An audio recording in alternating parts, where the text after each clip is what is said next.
Welcome, everyone, to the Revolutionary Man podcast. It's a show where we challenge men to lead with integrity, to redefine success, and to build legacies that matter. And I'm your host, Alan DeMonso. And today we're going to dive into something that's every man should truly master, and that's leadership beginning at home. So let me ask you, when was the last time that you felt like a leader at work, but powerless at home? And how has ignoring your own household affected your relationships, your respect, and even maybe even your self-worth?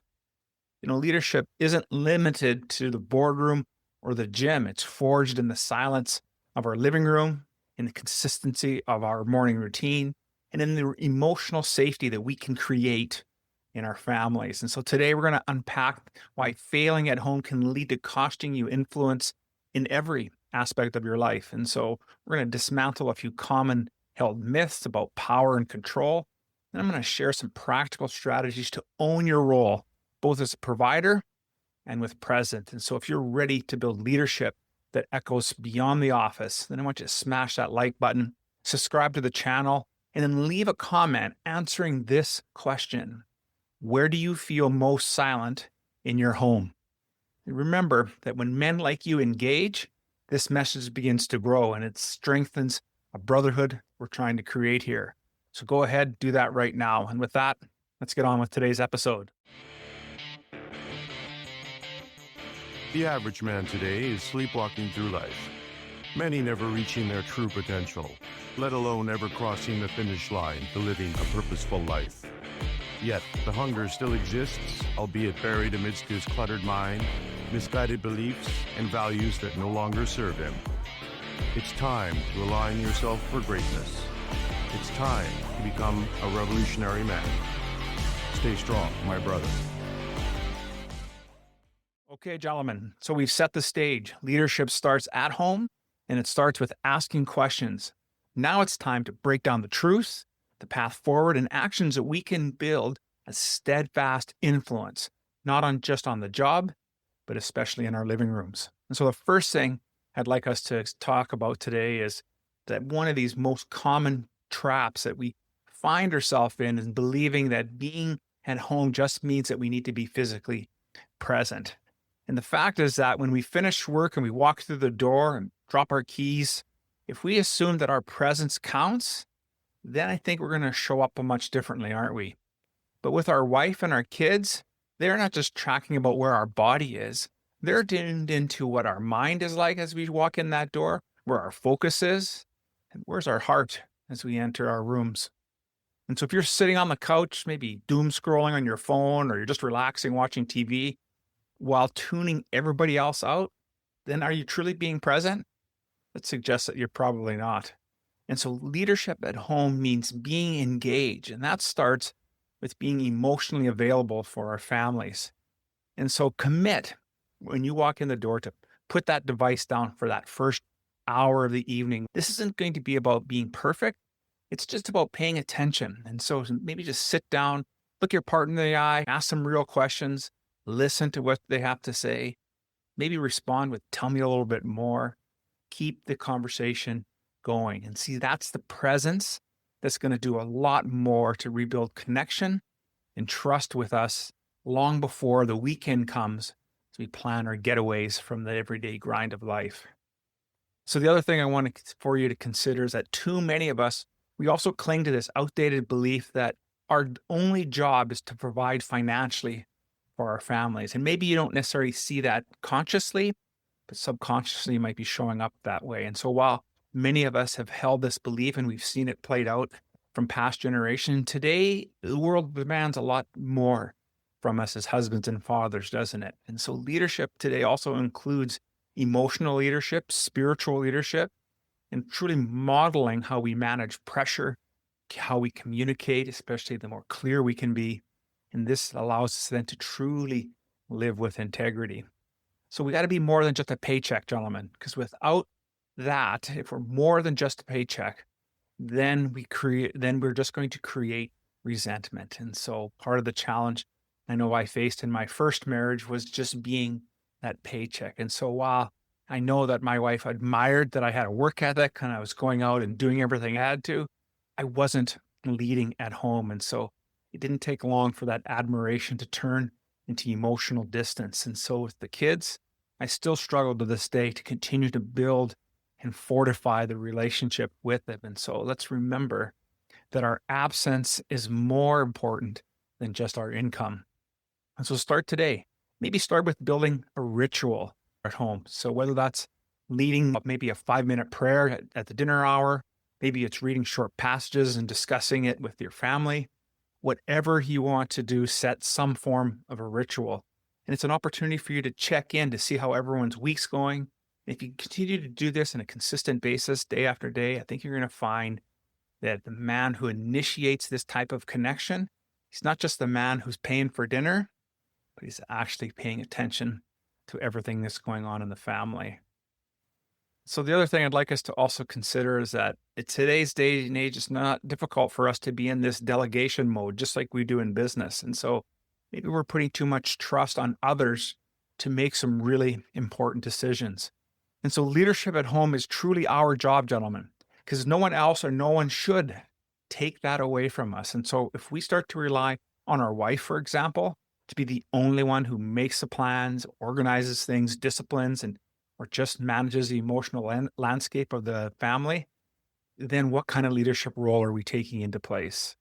And so true masculine leadership isn't going to be about dominance. It's going to be about direction.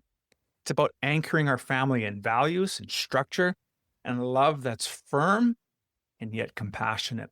And so if your house feels like total chaos, disconnected, maybe even slightly fragile, then don't blame your job. Instead, I'm going to challenge you to ask, where have you abdicated your leadership? And so create a family mission statement. It's one of the things that we do here with our work here with the Revolutionary Man is creating mission statements for our lives. And so I'm going to ask you to do that in your personal life for your family. So sit down with your wife and your kids and answer a few questions. What do we stand for? What kind of legacy are we building together? And then write it out. Maybe even post it everywhere so it's visible. And maybe it has that part of your weekly routine where you revisit what that leadership has looked like. But it's going to have to start with you. And so I challenge you to start doing that work. I love the work from Dwight Eisenhower, and he says, a man does not lead by hitting people over the head. That's assault, and it's not leadership. And so we need to pay attention to how we're showing up as husbands and fathers. And so the other thing I'd like to talk about, what does authority look like without authority?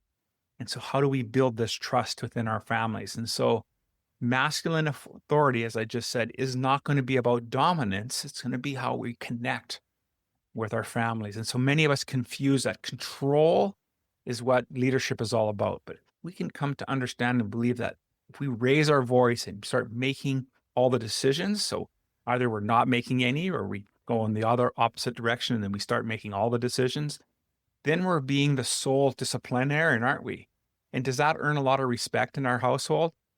I would suggest that it doesn't. And so domination doesn't build any loyalty. Obviously, if you think about in your life when you felt being dominated, whether that be at work or maybe in some other avenue, what does it create? It's going to create fear. It's going to create distance. And ultimately, it's going to create rebellion, especially in these really close relationships, father-son relationships, obviously with our partners.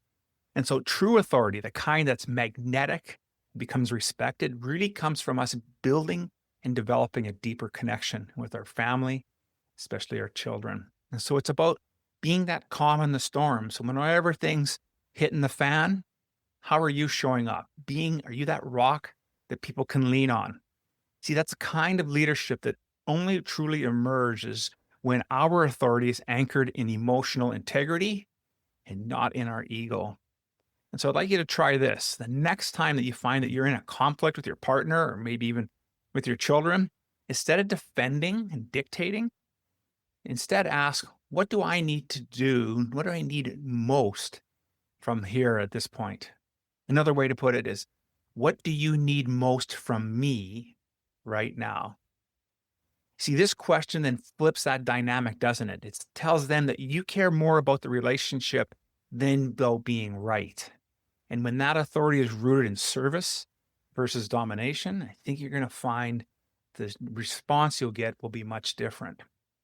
And so vulnerability does become a strength. And that's what vulnerability actually looks like, and willingness to ask how it is that you can show up for somebody else.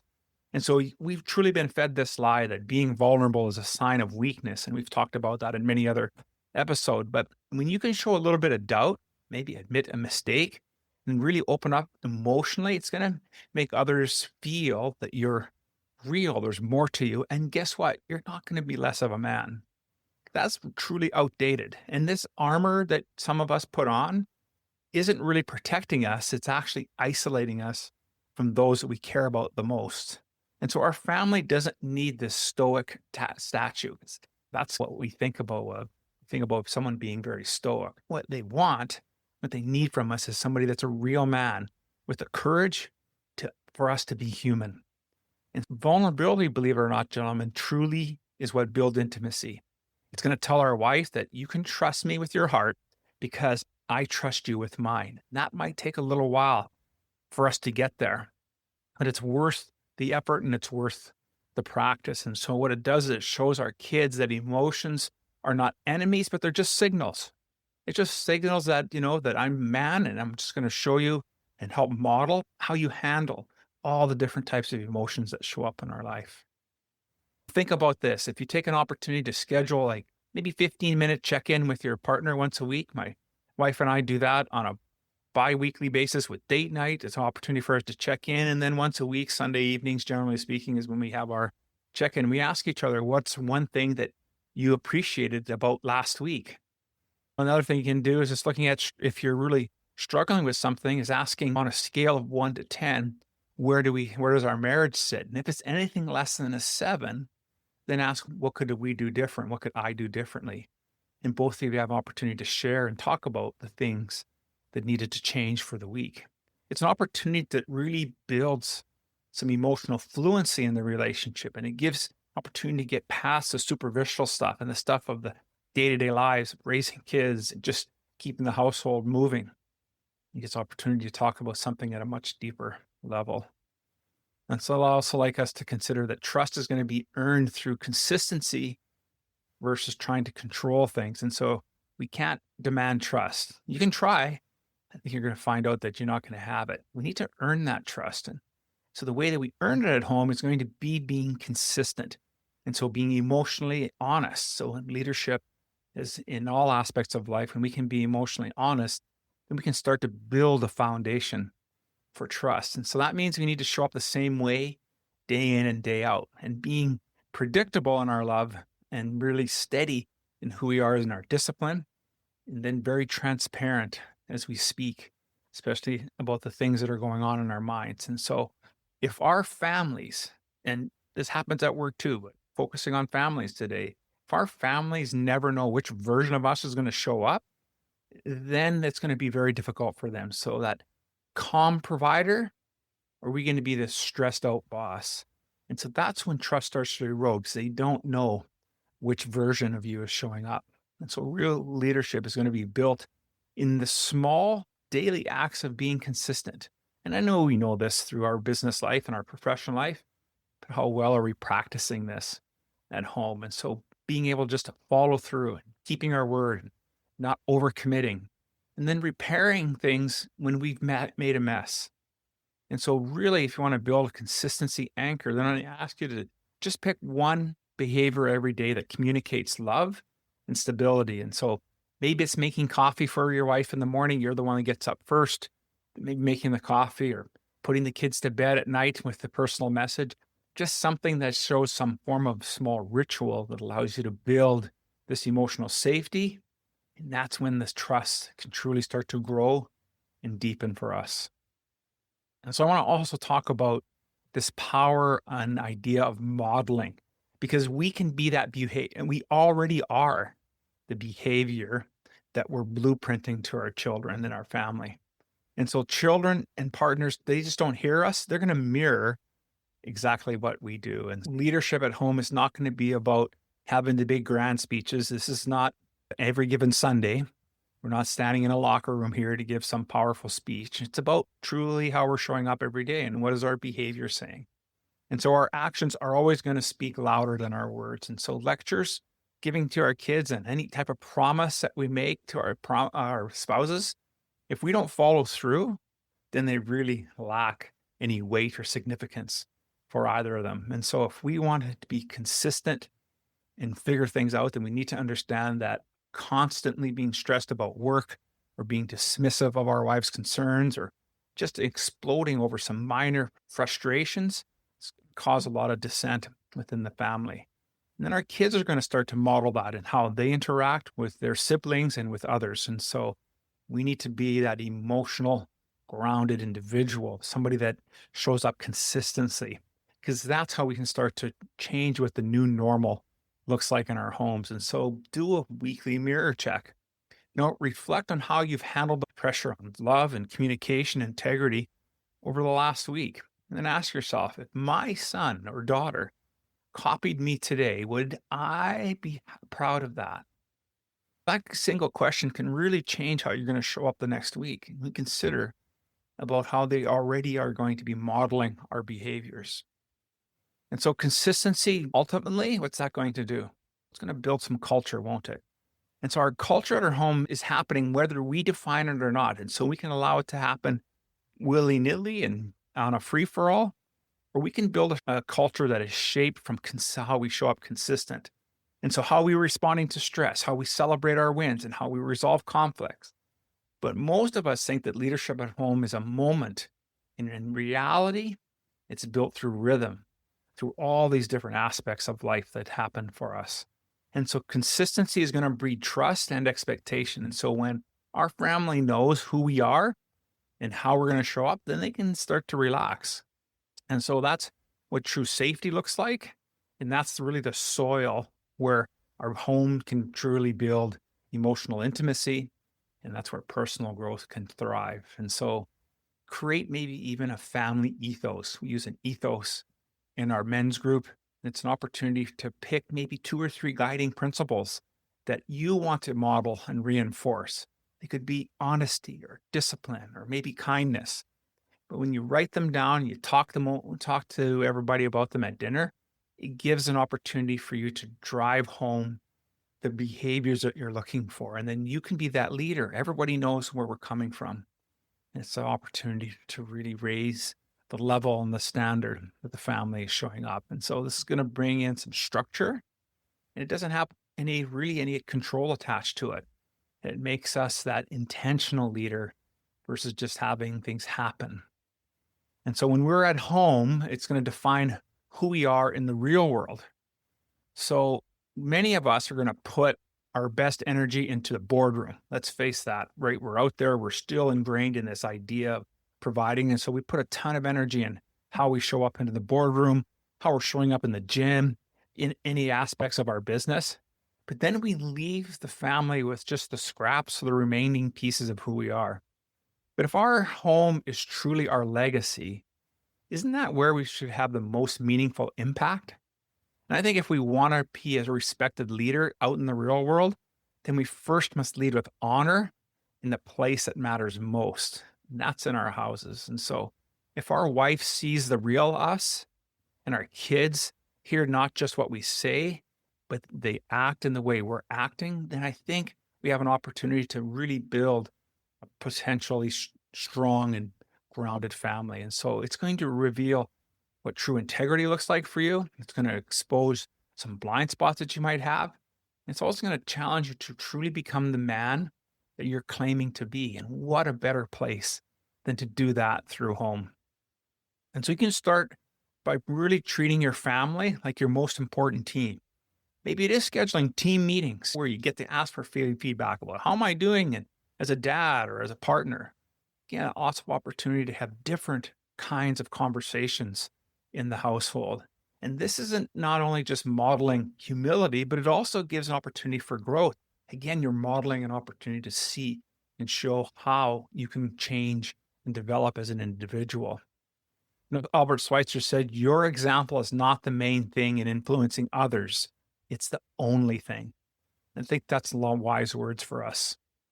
And so I have a little story I'd like to talk to you about. And his name is James, and He was a high-level sales executive, and he's in his early 40s, give or take. And to the outside world, he was truly the image of major success. Had the sharp suit, the luxury car, was climbing that corporate ladder. But behind the closed doors of his home, it was a very different story. See, his wife had grown completely distant, and his kids barely looked up when he walked into the room. And he justified it all by saying, "I'm doing all of this for them." But deep down, he knew that wasn't the entire story. And it took one evening for after missing yet another family dinner, he overheard his son telling his mom, "I don't think dad likes being at home." And I got to tell you, for James, that sentence just killed him. That's the moment that truly stuck with James, and it haunted him. He couldn't shake this ache in his chest, or this idea and this look in his life, or I should say the look in his wife's face, of how disappointed and disconnected and tired of carrying it all that she had. And at work, he was the leader that everyone would count on. But at home, he had become a ghost and always physically present, but emotionally, James was just absent, man. And he realized that he was outsourcing his identity to his job, abdicating his role where it counted the most. And the more he succeeded out there, then the more he failed within his own four walls. And so James decided it was time that he needed to truly look in the mirror and lead with integrity. He needed to start doing it right here at home. And so he committed to unplugging everything at dinner. He started listening without fixing. He started having weekly connection check-ins with his wife. He even picked one night a week to take each child out for a one-on-one time. Slowly, the distance really had started to close. And his son started opening up again. His wife, she smiled a little bit more. He no longer came home in a cold and silence, but to a place that felt a lot more alive, with more energy. And so James then ultimately discovered what? Discovered that true leadership isn't about commanding authority. It's about earning trust, showing up, and being consistent where it matters most. And so I can tell you that today, James still crushes us at work, but he has a really renewed perspective about life. He no longer sacrifices his family at the altar of ambition. His home is no longer a source of guilt, but an opportunity for a wall of strength. And he says that he has fewer meetings and much more moments, and he leads his family with clarity, calm, and presence. And it shows in everything from the way his daughter hugs him, on the way that his team would follow him. And James just didn't reclaim his role. He truly redefined it. And so I want to give you a few practical tips about why true leadership begins at home. And the first tip I'm going to give you is, I've been talking about it so far throughout this episode, is that we really need to schedule your presence. And why am I asking you to do that? Why schedule it? Because just like in a business meeting, quality time at home really deserves intentional space in our calendar, doesn't it? Stephen Covey talked about that years ago in the 7 habits of highly successful people. We need to be intentional about scheduling our presence. But most of the time, what we end up by doing is just leaving it to chance and assuming that just being around is all we need to do. And so start right now. Block 30 minutes each evening as a non-negotiable for family time.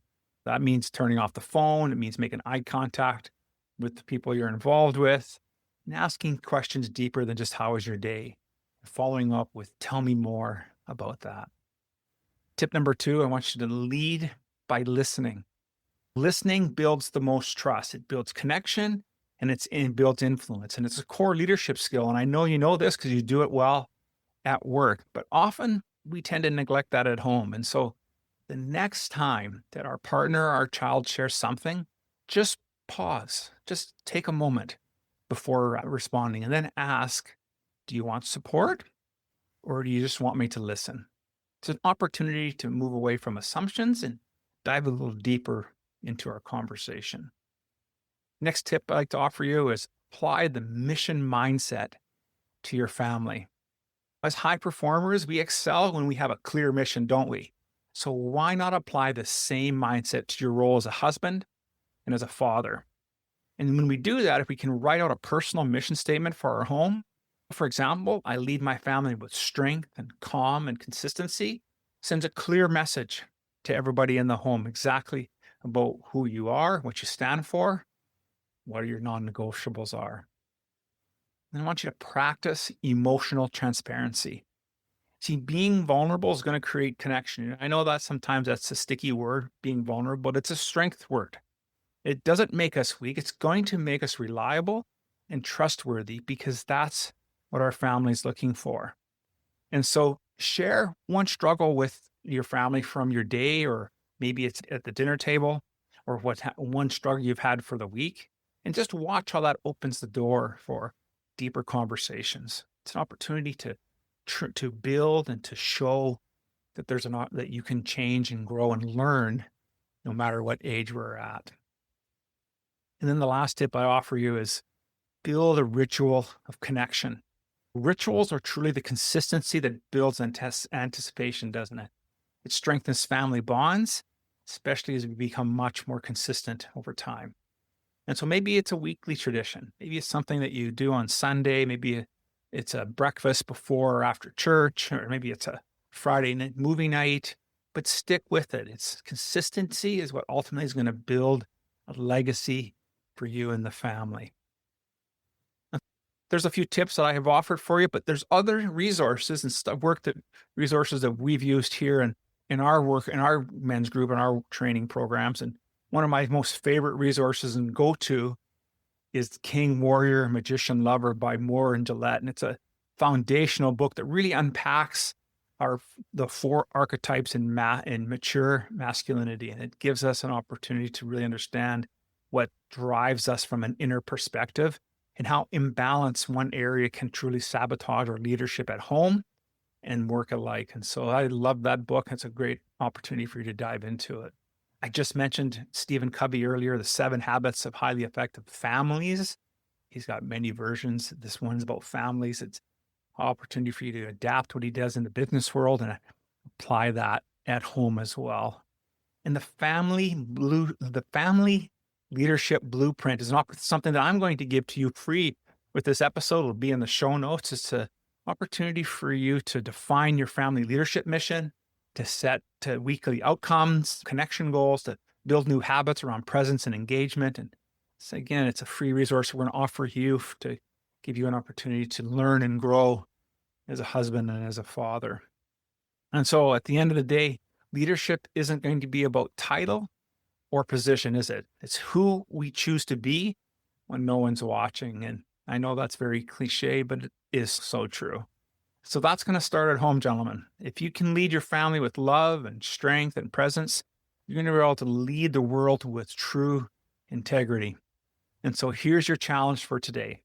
I want you to pick one principle from this episode and apply it before the sun sets, whether it's leading by example or speaking life into your partner and kids or owning your responsibilities. Don't wait. Your family doesn't need a perfect man. They just need one that's present. And so if you're truly serious about becoming the man that your family needs, then I want you to take action now. Go to our membership site, members.theawakenedman.net, and I have a free integrity challenge. It's your roadmap to becoming the leader you were born to be at home and beyond. And so the strongest men don't wait, gentlemen.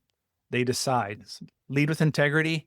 And let's get started now. And thank you so much. And I'll see you next time on the Revolutionary Man podcast.